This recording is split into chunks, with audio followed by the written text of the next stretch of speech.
Chelsea, Massachusetts firefighters have a name for wood structures like this tenement.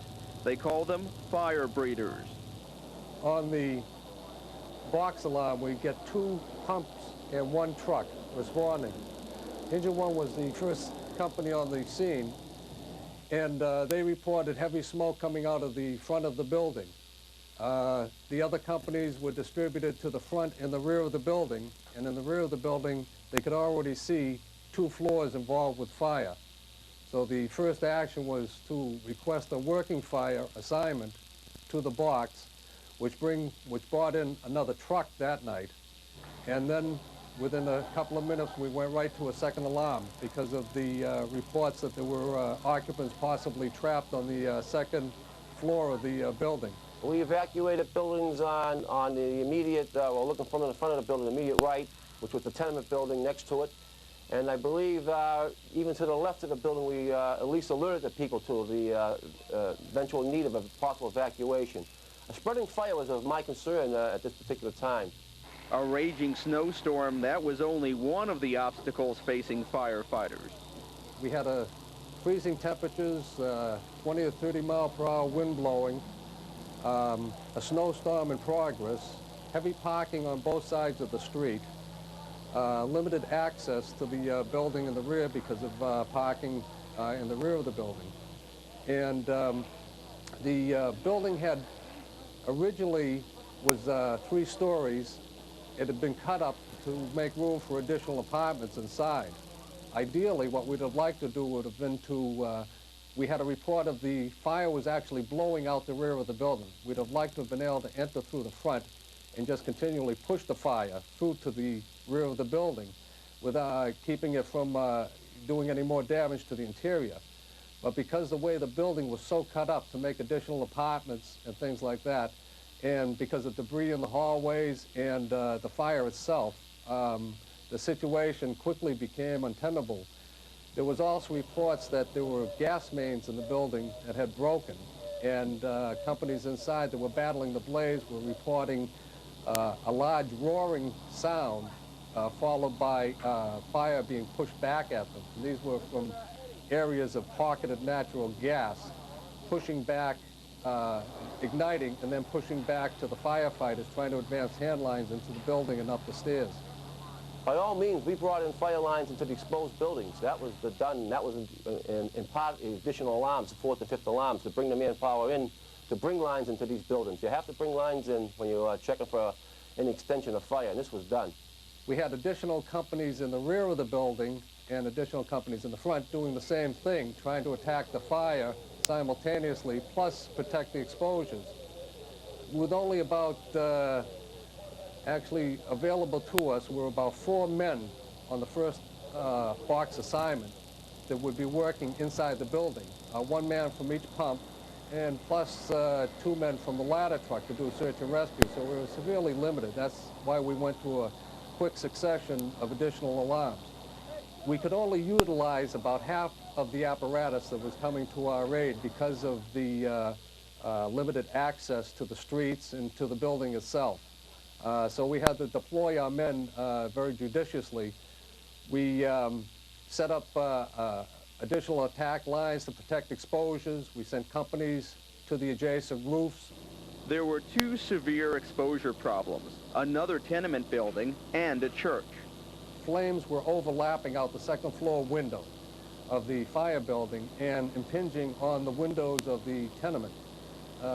We had hose streams placed in the alleyway to cool down, and we also had crews go in and examine the tenement to see if the fire had breached the brick walls. On the church, we lucked out because there was a firewall between the duplex brick, and this prevented the fire from traveling from 127 Chestnut into 129 Chestnut. Fatigue in the extreme conditions was a major concern, and responder injuries included eye burns, falling downstairs, and slipping on ice. The biggest scare came on the tenement's 2nd floor. What we did was we made forcible entry through the 1st floor door, and I advanced an attack line up to the 3rd floor. I had already donned my breathing apparatus, And when I was up on the 3rd floor searching for any possible victims, the apparatus began to malfunction, and I was losing air pretty quickly. It lasted about 10 minutes, and then I had to go down, and I changed to a 2nd tank. I re-entered the building, made my way back to the 3rd floor. I found some people there, some of our men there, already conducting a more thorough search than I was able to do earlier, so I proceeded to the 2nd floor to search the 2nd floor. What you try to do is always remember where you came from, so you'll be able to retrace your route on the way out. As things worked out, it didn't work out that way for me. I knew exactly where I was, but a door closed behind me that I didn't know was there. That caused some problems. I had tripped over some debris in the hallways and in through the doorway, and it shut behind me. But I didn't know it was shut, and because of the heavy smoke conditions. So I searched the couple of rooms that I was in, and then I started to run out of air, so I was trying to make my way back out at that time. It soon became apparent that I wasn't getting out of there, and my air ran out. By his own reckoning, Eaves was within 30 seconds of losing consciousness, but his training allowed him to keep his head. One of the things you're supposed to remember is to open the line and put your mouth near the nozzle. You're able to get some air there. You can disconnect your hose from the regulator on your mask and stuff that down your shirt. I needed to communicate, so I had to pull the mask off and bury my mouth and nose into my T-shirt. I called to Deputy Conley on my radio and informed him of the situation, told him I was on the 2nd floor. And the frequency, the Fireground frequency that we used was picked up by the other units in there, and the deputy had been directing people to my area. And Lieutenant Kelloway from Engine 3 was able to kind of make his way up, and he was able to get me out. Police Sergeant Joseph Hallman was among the first to alert residents to the blaze. Then he turned his focus to crowd control. There was quite a few onlookers, even though it was snowing. After all the victims were out of the buildings, we then concentrated on the crowd control. And it's kind of hard to work with the manpower due to the fact that I think there was only like 8 of us. And sometimes in the one block, you might have 1,000 people. So it's tough. Chelsea could not have beaten this fire without the help of Boston area colleagues. The mutual aid system, which Boston works on a metro fire mutual aid here, composed of 34 cities and towns, including the Logan Airport. Everything worked extremely well on that end of it. The timing of the alarms was such that, the apparatus was allowed, the arriving apparatus was allowed to set up, in a timely fashion. However, the delay was due to the snowstorm, which presented somewhat of a gap in between. But due to the metro fire frequencies and the communications, all companies were instructed as to what to do before they arrived at the scene. We all have the same nomenclatures. We all familiar with the terms. We all use the same size hose, and for the most part, all the apparatus is very similar there too. That again was a great help in this fire. The fire had reached the 3rd floor at the time of the 4th alarm, and access to the 3rd floor was limited because of the hot, heavy fire. We started taking hose lines over aerial apparatus. Now, the aerial apparatus was limited as far as where they could position next to the building because of overhead wires and, again, the parking. The rear of the building, they were limited because of parking. It was actually a backyard, which looked like a small parking lot where all the tenants kept their cars.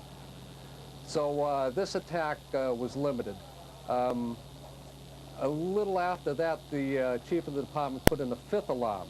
We decided that the amount of time we'd been spending battling this fire, and in his estimation, the stability of the building was now in question.